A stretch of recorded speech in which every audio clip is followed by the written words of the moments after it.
देखिए, हमने जो याचिका दाखिल की थी ये स्पेसिफिकली पेलेट गन के विषय पर थी और इसमें 3 पिटिशनर्स हैं। एक former IPS officer Shri Yashwardhan Azad और 2 पेलेट गन विक्टिम्स। ये 2 नौजवान लोग हैं जो उस दिन और लोगों के साथ उस प्रोटेस्ट में शामिल हुए थे एक बेहतर एजुकेशन सिस्टम के लिए। और इन दोनों को जब ये प्रोटेस्ट में पीसफुली पार्ट ले रहे थे, इनके ऊपर पेलेट गन द्वारा फायरिंग हुई है। पेलेट गन एक बहुत ही अलग तरह की गन होती है, नॉर्मल राइफल की तरह नहीं होती है। उसके अंदर एक कार्ट्रिज जो जाती है, उस कार्ट्रिज के अंदर 250 से 400 तक की छोटी छोटी मेटल पेलेट्स होती हैं। जब उससे फायरिंग की जाती है, ये .12 बोर का शॉटगन है, जब उससे फायरिंग होती है तो वो पेलेट जो कार्ट्रिज है वो जब आपके बॉडी पर लगती है, उसके जितने भी पेलेट है वो एक फुवारे की तरह आपकी बॉडी पर आते हैं। तो ये गन अपने आप में इसका डिजाइन ऐसा है कि आप ये नहीं कह सकते कि हम बहुत ध्यान से करेंगे उसका इस्तेमाल। जो व्यक्ति गलत कर रहा है, पत्थर मार रहा है या कुछ और हिंसा कर रहा है, उसकी तरफ करेंगे और सिर्फ उसके ऊपर ही होगा जो बाकी राइफल वगैरह कर पाते हैं।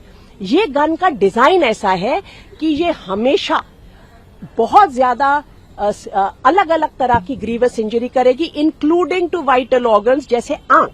और हम जानते हैं कि एक नौजवान की एक आंख पर पूरी तरह से क्षति हो चुकी है।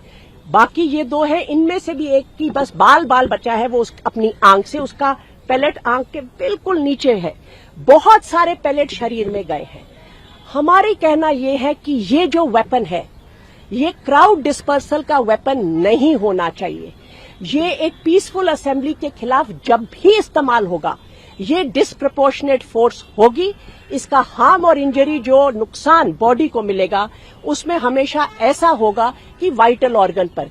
आप देखिए, हम जब पुलिस को ये भी इजाजत है ना कि वो एक बंदूक से बुलेट चला सकती है एक हिंसात्मक भीड़ के खिलाफ, मगर तब भी क्या आदेश देते हैं, आप टांग पर मारिए गोली।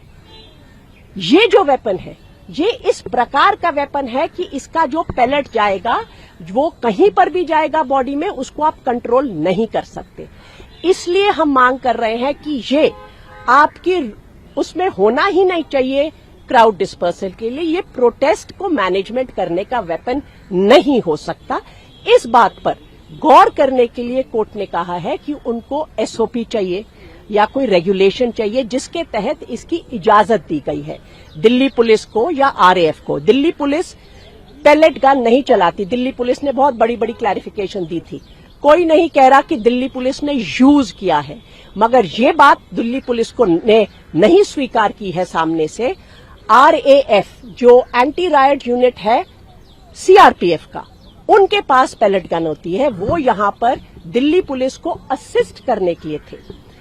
ये बात कि पेलेट गन की फायरिंग होगी, इसकी इजाजत डीसीपी लेवल का ऑफिसर देता है जो दिल्ली पुलिस का अफसर है। और ये बात हिंदू के पत्रकार ने साबित की है जनरल डायरी पार्लियामेंट स्ट्रीट के पुलिस स्टेशन से, तो उसमें अब कोई गुंजाइश नहीं है।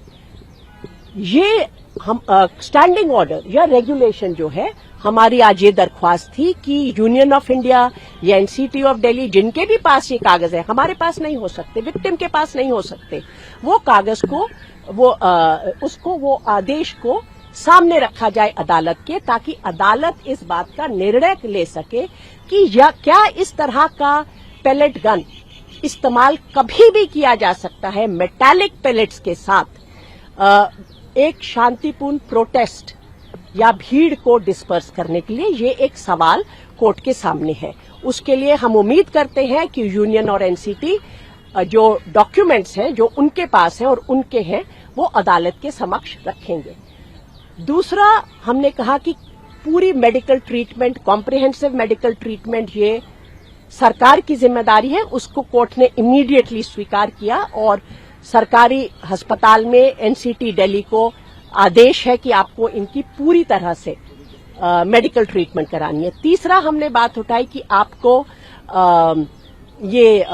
इनको कॉम्पेंसेशन देना है, क्योंकि मैं तो प्रोटेस्ट में पीसफुली पार्ट लेने के गई, मैं घर इस तरह का चेहरा या एक आंख खत्म होके नहीं आना चाहिए। कोर्ट ने उस पर भी गौर करेंगे और हमने कहा सिर्फ फिजिकल इंजरी नहीं, एक ट्रॉमा भी है। आखिरी बात जो हमारे पिटीशन में थी कि जो कागजात हैं कि इसकी आगे इंक्वायरी होगी, इन्वेस्टिगेशन होगी, जो भी स्वरूप सुप्रीम कोर्ट इसको देगा, एसआईटी का की तरफ इशारा हुआ है 28 जुलाई के आदेश में, उसमें जो कागज हैं, जो रिकॉर्ड है, जो रजिस्टर है, जो लॉग बुक्स है, जिससे ड्यूटी रजिस्टर पर कौन गया, आप सबने वो वीडियो देखा है जिसमें वो पेलेट गन आरएएफ का सिपाही एम करके मार रहा है डायरेक्ट प्रोटेस्टर्स पर। वो कौन कौन लोग गए थे, उसमें कितने पेलेट गन्स दिए गए थे, कितना एम्यूनिशन दिया गया था, इस सब का रिकॉर्ड रजिस्टर आरएएफ के पास होता है। उस सबको अभी प्रिजर्व करने की जरूरत है ताकि जो भी इंक्वायरी हो वो एक कॉम्प्रिहेंसिव होलिस्टिक इंक्वायरी हो सके। और आगे से जब इस देश के नागरिक, जब इस देश का युवा कभी भी अपनी बात को रखने के लिए सड़क पे उतरे, वो उनकी फ्रीडम है, वो उनका हक है, तो इस तरह की पेलेट गन से उनकी जान और लाइफ लिम्ब को हानि नहीं होनी चाहिए। तो कोर्ट ने क्या रिस्पांस मांगा है सरकार से? अभी ऑर्डर मैंने कहा आएगा तो उसमें पूरा डिटेल पता चलेगा।